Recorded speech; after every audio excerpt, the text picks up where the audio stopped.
Abrimos, señoras y señores, la tertulia en este viernes que es 1 de marzo del año 2024. Quienes nos acompañan en la mesa.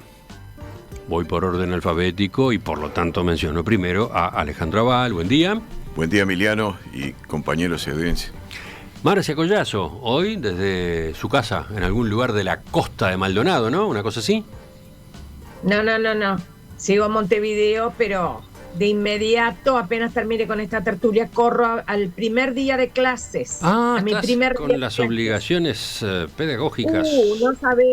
No sabes cuántas tengo, cuántas obligaciones tengo atendiendo gente nueva con consultas, etcétera, etcétera. Pero bueno, desde ya mi saludo a la audiencia, a los contertulios y el pedido fervoroso a mis contertulios de que logremos una armónica participación a pesar de que yo esté a la distancia. Sí. Vamos a tratar de que la cosa sea fluida, pese a que esta es una mesa mixta. Sigo con Juan Grompone. Buen día, Juan. Buen día para todos. Dice Gonzalo que te pongas los auriculares, así podés seguir a Marcia en particular. Bueno, y por último el saludo a Gonzalo. Buen día. Muy buenos días. Viste que les tengo que decir yo que se tienen que poner los auriculares. Sí. Son terribles. Son terribles. Indisciplinados, es así. ¿Cómo crees que no tengamos discusión? Bueno, tú los vas a controlar, que sigan con los auriculares puestos, ¿de acuerdo? Sí. Bueno, empezamos, vamos al primer tema. El ministro de Hacienda de Brasil, Fernando Haddad, propuso esta semana a sus pares del G20 que se acuerde un plan de acción internacional para que los multimillonarios paguen una justa contribución impositiva. Apesar dos avanços recentes, é fato inquestionável que os bilionários do mundo continuam evadindo nossos sistemas tributários por meio de uma série de estratégias. A pesar de los avances recientes, es un hecho incuestionable que los multimillonarios del mundo continúan evadiendo nuestros sistemas fiscales mediante una serie de estrategias, decía Haddad al inicio del segundo día del encuentro de autoridades económicas del Grupo de los 20 en San Paulo, preparatorio a su vez de la próxima reunión del mes de julio. El ministro Haddad citó un informe reciente del Observatorio Fiscal de la Unión Europea que mostró que los más acaudalados del planeta consiguen pagar tasas impositivas de entre 0 y 0,5% sobre su riqueza, en gran medida mediante el uso de empresas fantasma. Si actuamos juntos, tenemos la capacidad de hacer que estos pocos individuos contribuyan en nuestras sociedades y contribuyan al desarrollo sostenible del planeta, siguió diciendo Haddad, secretario de Estado muy cercano a su vez al presidente Luis Ignacio Lula da Silva. Recuerden, en 2021 los ministros de Finanzas del G20 respaldaron una reforma fiscal global basada en dos pilares. Por un lado, resolvieron gravar a las grandes multinacionales, especialmente las tecnológicas, donde quiera que realicen sus ventas, para evitar la evasión fiscal digital. Por otro, acordaron imponer una tasa mínima de 15% independientemente de dónde estén basadas las compañías. Los países se encuentran en diferentes etapas de implementación de estas reformas. Está avanzándose en esta materia, pero falta todavía. Los países integrantes de este compromiso no han completado este proceso. Y ahora algunos presionan por este tercer pilar, un pilar que abordaría la evasión fiscal de individuos, de personas multimillonarias. Juan es el primero que arranca, es el primero que quiere empezar. Sí, estoy en profundo desacuerdo con eso. La distribución de las fortunas en la sociedad capitalista está regulada por el mercado. Hágase lo que se haga, se distribuye siempre de la misma manera. Esto fue estudiado por primera vez por Vilfredo Pareto a fines del siglo XIX y es un resultado conocido para la economía. Es decir, que hágase lo que se haga, finalmente la distribución de la riqueza sigue una distribución matemática conocida, ¿no? Entonces, un impuesto a la fortuna de las personas o de las empresas es un impuesto muy regresivo para la economía. Va contra la inversión y contra el crecimiento. Es decir, las fuentes de impuestos para el capitalismo provienen de la ganancia de las empresas, no de la riqueza de las empresas. Es decir, no provienen de lo que anualmente gana cada empresa y cada individuo, no de lo que tiene acumulado. las ganancias de las personas y las empresas se distribuyen en tres partes esencialmente. Una parte son los salarios, otra parte son los beneficios y la tercera parte son los impuestos, ¿no? Es decir, ese es el resultado final de esas cosas.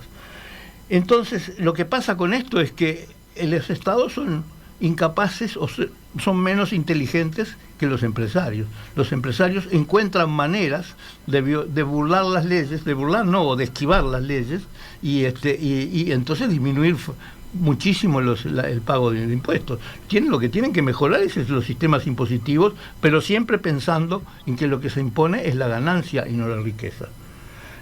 Todas las demás fuentes de impuestos que no son la ganancia son impuestos bastante obsoletos para el capitalismo y bastante malos, como por ejemplo el impuesto de aduana o el impuesto a la riqueza. Es decir, son impuestos que atentan esencialmente con la estructura capitalista y retrasan el desarrollo. Juan estaba muy insistente en arrancar él y tenía especial interés en este tema, y cuando habló a los otros integrantes de la mesa los dejó impactados. Vi las caras de ustedes. Marcia también, allá lejos. Marcia seguramente quedó impactada y por lo tanto tiene la palabra. No, yo en realidad creo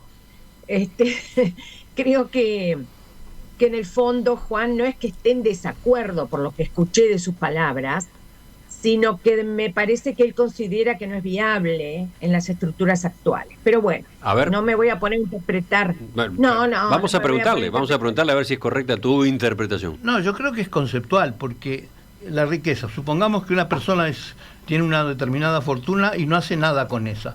Entonces, ¿qué es lo que sucede? Año a año se le van quitando cosas a esa fortuna.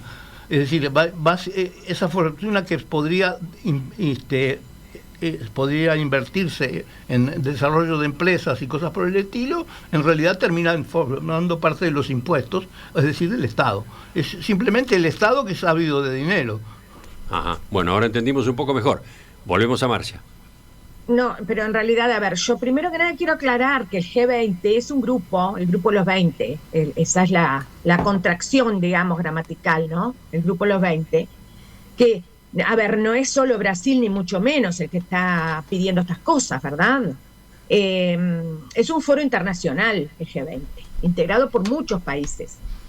Abuelo de pájaro les diría que lo integran, bueno, Alemania, Arabia Saudita, Argentina, Australia, Brasil en este caso, Canadá, China, Corea del Sur, Estados Unidos, Francia, India, Indonesia, Italia, Japón, México, Reino Unido, Rusia, Sudáfrica y Turquía, más la Unión Europea. Entonces estamos hablando del mundo entero en el G20. Este primer puntal es necesario aclarar. No es una ocurrencia de Brasil, y aunque así fuera. ¿Qué pasa?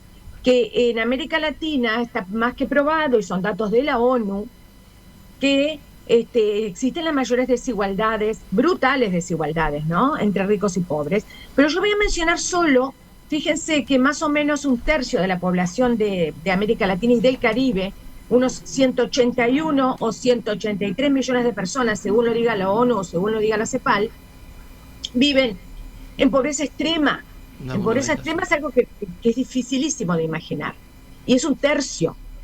Pero la mitad, más o menos la mitad, o incluso un poquito más de la mitad de los hogares de América Latina, unos 54,2 millones de hogares, es el último conteo, dependen exclusivamente de empleos informales. Los empleos informales no vierten, ¿no es verdad?, contribuciones a las pasividades, a lo que ya sabemos que es el banco justamente de las futuras jubilaciones y pensiones. No lo hacen. Estamos hablando de más de la mitad de los hogares de América Latina. En Brasil en 2022, según lo último que yo encontré, había 68 millones de pobres. Bueno, perfecto. Son cosas brutales. ¿Saben qué? Los multimillonarios más grandes de América Latina son brasileños. Son 58 personas, 58 individuos, que su fortuna equivale más o menos a la de unos 50 millones de brasileños. Estamos hablando de 58 personas. Si eso no es una desigualdad extrema, Pero además, acá hay falacias de por medio, la falacia liberal, la falacia neoliberal, que nos dice que la libertad es lo único que importa y que cada uno haga lo que quiera con sus potenciales humanos, ¿no? Y empresariales. Es una falacia terrible y sumamente cruel, y el mundo entero está reaccionando contra eso, no solo Brasil. Entonces, yo lo único que quiero decir para cerrar esta primera parte es que tenemos que abandonar esas falacias, porque, y después me voy a referir a algunos expertos jóvenes y talentosos que están hablando de esto en el mundo, y más específicamente en Inglaterra y en Estados Unidos, la libertad no se lleva de patadas con la justicia social y con la solidaridad. La democracia no se lleva de patadas con la justicia social y con la solidaridad. Por el contrario, si no las tenemos en cuenta, corremos peligro siempre, a la larga o a la corta, pero fatalmente, de hacer explotar la democracia. Y creemos que estamos en una democracia, es mentira, estamos en una pseudo-democracia, que a lo sumo tendrá visos de democracia política, pero en la cual reina una injusticia terrible que nos hace a todos cómplices. ¿Cómo no voy a estar de acuerdo con los impuestos a los más ricos si se vienen persiguiendo por lo menos desde hace medio siglo en América Latina y en el mundo? Que se han hecho mal, se ha hecho muy mal la formulación de los impuestos al patrimonio de los más ricos. Eso no significa que no se pueda empezar a hacer bien. Bueno, arrancamos con un choque de opiniones entre Juan y Marcia. Veamos qué dicen los demás, que están muy atentos, con sus auriculares puestos. ¿Tú, Gonzalo? Yo voy a dejar a Alejandro que hable antes, porque lo que yo tengo que decir es totalmente revolucionario, así que me quedo para el final. Y totalmente diferente de lo que dijimos. Absolutamente. Bueno, a ver, por lo que yo sé de lo que dijo Haddad del G20, en la preparación del G20, que estrictamente es eso, porque era un encuentro de ministros de Economía y de presidentes de Banco Central. Sí, bueno, ministros de Hacienda, sí, bueno, supongo que habría de todo en cuanto al nombre formal, y presidentes de bancos centrales. Lo que dijo él, si no recuerdo mal, es que nunca hubo mejor situación de la población mundial desde el punto de vista económico y social que ahora, y que también nunca hubo semejantes diferencias entre los más ricos y los más pobres, es decir, los que tienen más riqueza. Eso es falso, es lo que dijo él. Eso es falso, pero es falso. Es decir, yo vuelvo a decir, desde la época de Wilfredo Pareto se sabe que la distribución sigue una ley matemática y que cumple siempre. ¿Y cuál es la ley matemática? Y bueno, es una idea potencial, es decir, que la diferencia entre ricos y pobres sigue una distribución 1 sobre X a la N. No, pero no dije que no. Quizás no es que sea falso. Yo lo que estoy diciendo, que es lo que dijo este hombre, es que nunca la población mundial tuvo tal grado de, llamémosle, evolución socioeconómica como la que tiene ahora, ¿sí? Y que al mismo tiempo nunca hubo un grado, o por lo menos visible, da a saber si fue así en el siglo XVII o en el siglo XV, nunca hubo tanta diferencia entre los más ricos, los más ricos, y la población en general. Eso es lo que yo digo que está mal. La distribución es exactamente igual. Bueno, se equivocó. Bueno, de todas maneras, a lo que está apuntando me parece, es más bien no la evasión impositiva de esos súper ricos, sino a lo que técnicamente se llama la ilusión impositiva. Por lo menos es lo que leí. Es decir, mecanismos para evitar que se eluda legalmente, ojo, desde el punto de vista jurídico bien, formalmente bien, que se eluda el pago de impuestos. No es lo mismo evadir, que es no pagar lo que hay que pagar, que eludir, que es buscar un camino lateral para hacer que las cosas sean diferentes. En otras palabras, para que lo que habría tenido que pagar si no se hubiera hecho la ilusión, se hubiera tenido que pagar. Y bueno, ¿a quién no se le ocurre que fortunas increíblemente grandes como las que todos los días aparecen, yo qué sé, Elon Musk, por decir uno, o alguno de estos árabes, o andás a ver quiénes escondidos, no sean algo chocante? Son chocantes, ¿cómo no va a ser chocante? es brutalmente chocante. En Uruguay probablemente no existan ejemplos, no existen ejemplos de ese nivel, y hay ciertamente gente que es muy rica en cuanto a recursos económicos, y también quizás lo que haya que hacer es ajustar mecanismos para evitar la ilusión. Yo estoy absolutamente de acuerdo con que los más súper ricos por lo pronto tienen que contribuir más a la sociedad en todo sentido, porque además no le significa nada en sí mismos. Por más que le saques el 80% de su riqueza, van a seguir siendo inmensamente ricos. Y bueno, parece justo que se contribuya. Los mecanismos que quizás haya que apuntar son más bien los de evitar la ilusión con las empresas offshore y esas colocaciones con empresas fantasmas en el extranjero que existen y son legales, pero bueno, son los mecanismos que emplean para no hacer los aportes que deberían hacer. No soy un experto en ciencias y políticas financieras, y que no puedo hablar con mucho más propiedad de lo que ya he hablado. Pero realmente creo que el tema no es ni siquiera la progresividad de un impuesto al patrimonio, para decirlo en los términos que en Uruguay podemos entender, sino que el tema es evitar la ilusión de el pago de los tributos a la comunidad que tienen que pagar, sobre todo los más ricos, que son los que seguramente más eluden. Bien. Entonces, vamos a empezar. El grupo del G20, como bien dijo Marcia, es el grupo de los poderosos. Son los que tienen el sartén por el mango. Igual está Argentina, ¿no? Sí, pero Argentina comparado con otros países es poderoso, por más de que esté en el bochorno que esté ahora. Cada vez que estos 20 países, en el mundo hay aproximadamente 200, que estos 20 países se reúnen para cambiar algo, es para beneficio de ellos. Claro. Es volver a regular las cosas de forma de que no se me escape nada. Yo lo quiero todo, y por lo tanto, ¿qué es esto de empresas transnacionales que se ubican en otro país, yo qué sé, las Islas Caimán o en Uruguay, y pretenden, o esos paisitos pretenden cobrarle impuestos? No, los quiero todos yo. Entonces, ese es el primer principio. Segundo principio, el señor Haddad es el ministro de Finanzas de Brasil. Brasil representa algo así como no llega al 3% del PIB mundial. Es decir, que la iniciativa salga de Brasil para una cosa de estas características.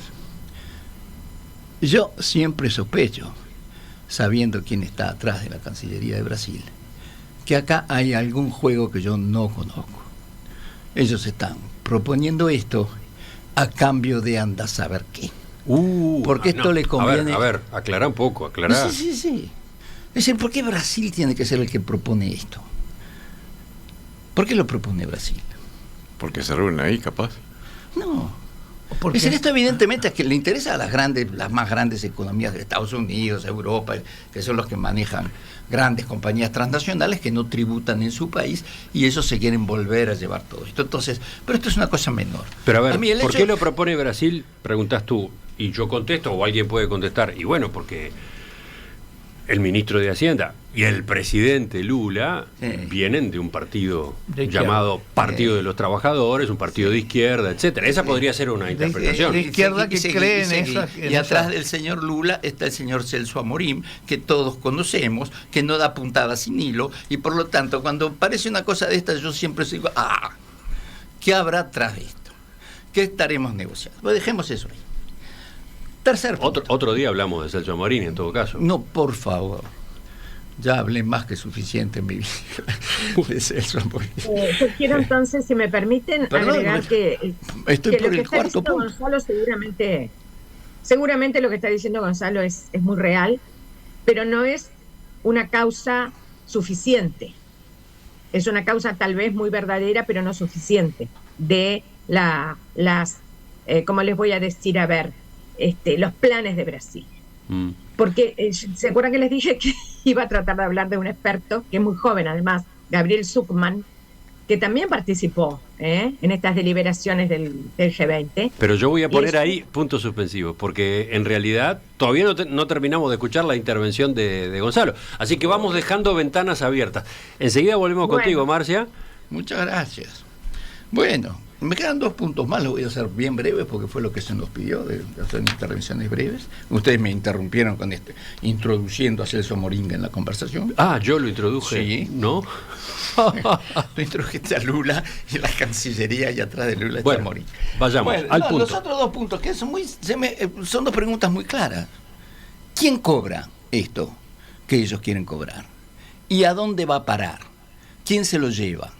Porque tú cuando vas a poner un impuesto, una de las cosas fundamentales, si tú querés que esta gente contribuya, una de las formas es decir, bueno, muy bien, nosotros vamos a cobrarle un impuesto a las compañías transnacionales y esto no va para mí, esto va para un fondo, por ejemplo, como el Fondo Global para la Tuberculosis, la Malaria y el VIH-Sida, que es un fondo que se sabe exactamente que esto que se toma como impuesto va a ir a ese fondo que está manejado por un organismo internacional que es el que especializado en cómo se combate estos males de la humanidad. Fantástico. ¿Están proponiendo eso? No, están proponiendo simplemente que no se les evada dinero que ellos consideran que les pertenece y lo quieren tener para gastar ellos. Entonces, la segunda es, ¿quién lo cobra y para qué? Y eso no se dice. Levanta la mano, Juan, y enseguida volvemos a Marcia. A ver. Yo creo que el problema de fondo es que en general en la izquierda existe una idea equivocada sobre el funcionamiento de la economía capitalista. Es decir, por ejemplo, poner impuesto a la riqueza o crear una renta universal o distribuir la riqueza entre toda la gente no conduce a nada, porque el mercado capitalista inmediatamente se las arregla y en poco tiempo vuelve a generar exactamente la misma distribución desigual de la riqueza que estaba antes. Y si quieren un ejemplo, esto pasó en Rusia. En Rusia cuando se decidieron que las empresas del Estado, las 23.000 empresas creo que había, pasaran a manos del público, distribuyeron acciones a todos los rusos. ¿Y qué pasó? 10 años después, que se concentraron de la misma manera que estaban antes, porque los pobres personas que recibieron una acción de una compañía petrolera no les servía para nada, de modo que se la vendían por vintenes a inversores más grandes, y entonces que volvía a concentrar la riqueza exactamente igual de como estaba. Y eso es lo mismo que pasaría con la renta universal y con cualquier otra cosa de estas, porque precisamente el mercado capitalista puede con todas esas distribuciones utópicas de la riqueza. Es decir, el asunto se va a arreglar cuando el capitalismo deje de existir. Alejandro está anonadado por la contundencia de Juan, pero vayamos a develar el misterio que dejaba abierto Marcia. ¿De quién querías hablar? No, yo quería decir que no, que en realidad sí se sabe a dónde va parte de los fondos que Lula ya está recaudando. Se sabe muy bien. Por ejemplo, se sabe que en enero de este año, hace tan solo un mes, ¿verdad? Ya se vio un crecimiento de, digamos, los ingresos del Estado y ya se destinaron, creo que unos 11 millones de dólares a políticas de asistencia social y de subsidio a manufacturas nacionales en Brasil. Por mencionar solo un ejemplo. Además, por otro lado, no naufraguemos en una especie de fatalismo histórico. De la historia tenemos que aprender, pero no para tener comportamientos pasivos o fatalistas, sino que tenemos que aprender para actuar en este hoy en el que vivimos. Porque de lo contrario, bueno, con esa mentalidad decimos, bueno, que se perpetúen todas las desigualdades habidas y por haber, porque total ya vienen. No podemos hacer eso. Y justamente les quería hablar de Gabriel Zucman, este economista, que saben una cosa, ¿no? Es director del Observatorio Fiscal de la Unión Europea, nada menos. Por algo está en ese cargo, no por casualidad. Y además es profesor en Berkeley y en otra entidad importante de una escuela de economía. Y él hace muchísimo tiempo que todas sus energías las dedica, sus energías académicas, a investigar la acumulación, la distribución y la tributación de la riqueza global. Entonces, claro, él dice que es cierto que han fracasado muchas veces las reformas tributarias para gravar a los más ricos, pero que precisamente eso nos tiene que enseñar a entender por qué no funcionaron esos sistemas de tributación a los patrimonios personales. ¿Por qué no funcionaron? ¿Y cómo solucionarlo? Si no somos capaces por lo menos de ensayar eso, como yo digo siempre en broma, vámonos todos a tomar mate abajo de un ombú y nos olvidamos de los problemas de la humanidad. Y además dice Gabriel Zucman que él cree que no corresponde a los ricos decidir cuántos impuestos deben pagar y la forma en que deben hacerlo. Y ahí ya no está hablando de la evasión, ahí ya está hablando de algunas iniciativas que justamente durante el año pasado aparecieron por parte de algunos multimillonarios que se ofrecieron generosamente, entre comillas, a tributar determinados montos, ¿no? Y entonces dice Zucman, no corresponde a los ricos decidir cuántos impuestos deben pagar. ¿A quién le corresponde eso? Bueno, en realidad, a los gobiernos, obviamente, pero también, dice él, a los pueblos a través de deliberaciones democráticas e instrumentos como el voto. Y bueno, y por ahí creo que hay una interesante posibilidad de transitar por otros caminos, ¿verdad? Seguimos sobre con todo teniendo en cuenta... Alejandro. No, perdón. Lo que dije antes, la pobreza, pensemos que la pobreza brutal no es un invento, es un dato de la realidad. Bueno, yo anoto de vuelta que mismo en la reunión esa celebrada en Brasil se aclaró mucho que la pobreza brutal, existe mucho menos pobreza brutal ahora que antes. Claro. Mucho menos. No es que sea un invento de estos últimos años o algo que sucedió de casualidad ahora. No, hay muchísimo menos pobreza de la que había antes. Y hay también una enorme desigualdad de unos pocos en particular, que quizás no existía antes. Pero, ¿qué es lo que se pretende? ¿Gravar con un impuesto más alto a esas grandes fortunas o lograr que como decía Gonzalo, creo que lo quería decir eso, lograr para los países donde esa persona está conectada, o generalmente de manera física, que lo que está eludiendo a través del pago de tributaciones mucho más fáciles en otros países, como tú dijiste las Islas Caimán, pero como un ejemplo nada más, pero no, por supuesto no es el único ni mucho menos, lograr que en vez de tributar en las Islas Caimán tributen, bueno, en Brasil o donde Dios lo sea. O en Delaware, por ejemplo, Sí, ¿no? Que también es una zona franja, fíjate vos. Sí. Por más de que estén prohibidas en todo el mundo y son terribles y son cosas espantosas, pero en Delaware hay bruta zona franja. Estados Unidos. Sí, claro. Pareciera que no se trata de grabar más, se trata de que lo que se graba venga para el país a donde está vinculada la persona y que ahí tribute lo que estaba previsto que debería tributar en ese país. Pero bueno, no es fácil, por supuesto, ¿no? Por otra parte, lo que decía Juan, de que inevitablemente el sistema capitalista conduce a que por más que la gente viva mejor, y eso puede ser indiscutible de que vive mejor, por más que viva mejor, siempre se va a terminar volviendo a generar desigualdades. Claro. Sí. Es decir, es exactamente lo mismo. Es decir, por el hecho de que haya ricos, mucho más ricos, es que hay menos pobres. Es decir, porque la distribución sigue siendo la misma, pero el Producto Bruto ha crecido. Entonces, al crecer, crece para todos. Los ricos son más ricos y los pobres son menos pobres. Pero eso se va de patadas con la realidad. No se da de patadas con la realidad, porque los pobres son menos pobres que el siglo pasado, por ejemplo. No, pero vamos a aclarar esto. A ver, Marce, si puedo tener otra intervención. Es decir, todos estamos de acuerdo con que Robin Hood fue un héroe. Él le robó a los ricos para darle a los pobres. ¿Quién no está de acuerdo con Robin Hood? Todos estamos de acuerdo. Sí. Yo estoy de acuerdo con Robin Hood. Yo estoy de acuerdo con Robin Hood, pero en la teoría Robin Hood realmente le daba la plata a los pobres. Estos de acá no quieren robar a los ricos para dárselo a los pobres.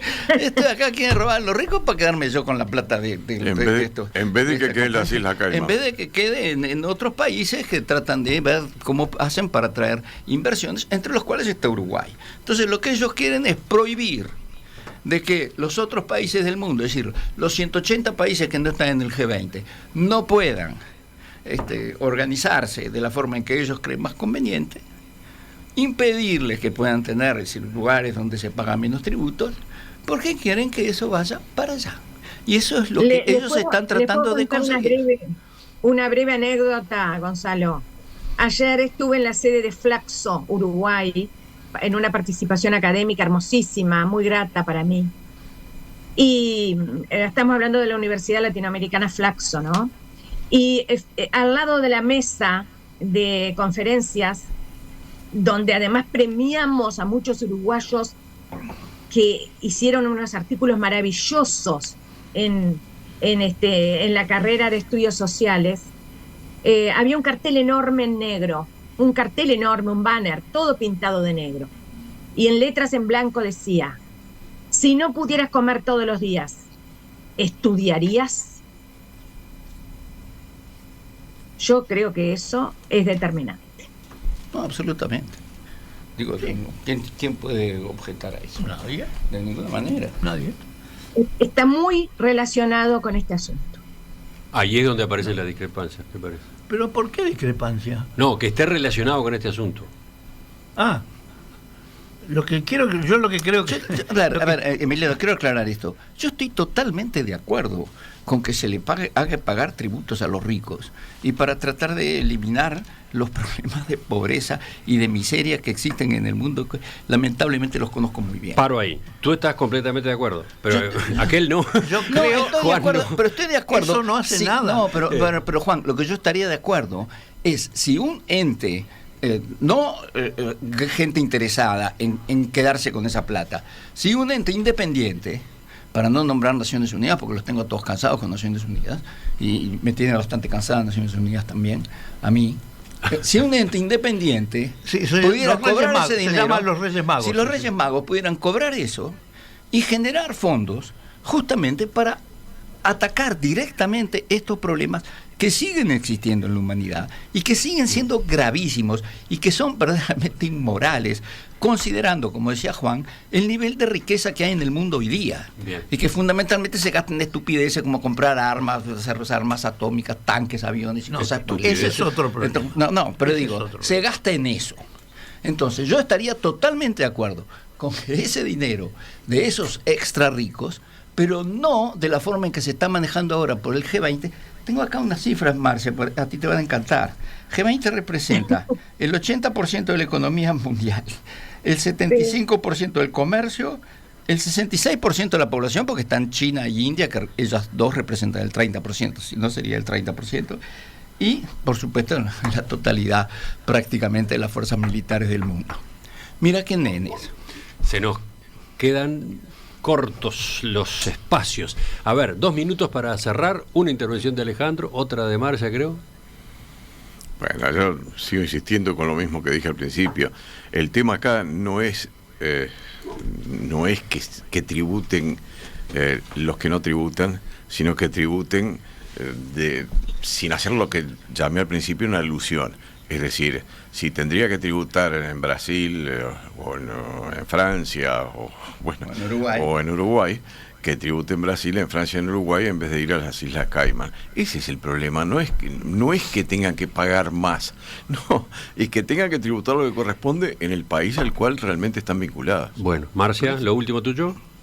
No, yo simplemente voy a decir que en Estados Unidos el sistema no es territorial, sino es por nación. Un estadounidense tiene que tributarle al gobierno de Estados Unidos por su riqueza, aunque esté en Tombuctú. Nada más. ¿Y Juan, que fue el que empezó? Yo quería decir así, supongamos que hay un impuesto y ese impuesto se lo distribuye entre los más pobres. Los más pobres, ¿qué van a hacer? Van a adquirir alimentos, ropa y otras cosas. ¿Quién los producen? Los más ricos. Entonces, realmente eso lo que hace es redistribuir de vuelta de la misma manera. Antes de pasar al tema 2 de la tertulia de hoy, vuelvo a la previa de la tertulia de hoy. Ujú. Porque acá quedó una duda que seguramente muchos de nuestros oyentes arrastran desde el intercambio que se dio entre Alejandro y Gonzalo sobre la ciudad de Lima. ¿No? Bueno, El tsunami. tiene razón Alejandro sobre la cartelería en los acantilados de Lima. Casi infarto cuando los leí, dice Etel, ¿no? La advertencia para, en caso de tsunami, haga esto o lo otro. Después Ricardo también dice lo mismo. En la costa de Lima hay carteles indicando las vías de evacuación en caso de tsunami. Yo lo vi. Iván, No, yo no más dije- y más mensajes. No dije que no había carteles, yo dije que yo no recuerdo ningún tsunami. Ah, bueno. Puede ser, pues puedes poner carteles de cualquier cosa. Mira, Alejandro pone cara como diciendo, no dijiste eso, no te hagas el vivo.